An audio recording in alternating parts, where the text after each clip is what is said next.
Baki prasetu ugašeni YouTube kanal. Da vam kažem par sitnica pa zaključak izvucite sami. Vidim da portali pišu o gašenju YouTube kanala Bake Praseta. Kao razlog gašenja njegovih kanala navode da su žene preuzele odgovornost za gašenje njegovih kanala. Neka Instagram stranica andri.bez-cenzure je objavila kako su Baki Prasetu obrisani YouTube kanali i da se obistinilo ono što su mnogi smatrali nemogućim. Nakon višemesečne borbe u kojoj su žene preuzele stvar u svoje ruke. Tako stoji u tom njihovom postu. Oglasio se i Baka Prase i napisao na Instagramu sljedeće.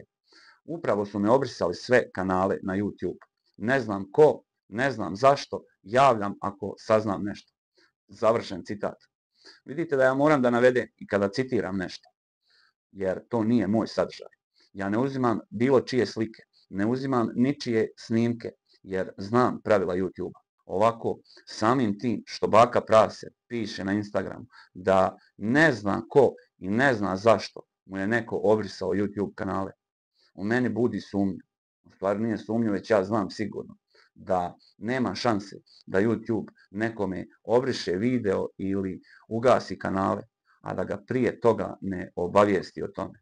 I da mu detaljno obrazloženje zašto je kažnjen, da mu pravo žalbe i sve to prije nego što mi bilo šta primijetimo da su njegovi kanali obrisani. Baka Prase izvodi sada nešto kao Teša Tešanović kad je napustio Balkan Info, pa je objašnjavao da nije znao koliko njegova videa imaju pregleda jer nije gledao analitiku ili nešto tako. Za svaki video, za svaki YouTube kanal ima detaljna analitika svakog videa. I tu mi možemo da vidimo u svakom trenutku odakle nas ljudi gledaju, koliko ljudi nas gleda i kolika je zarada.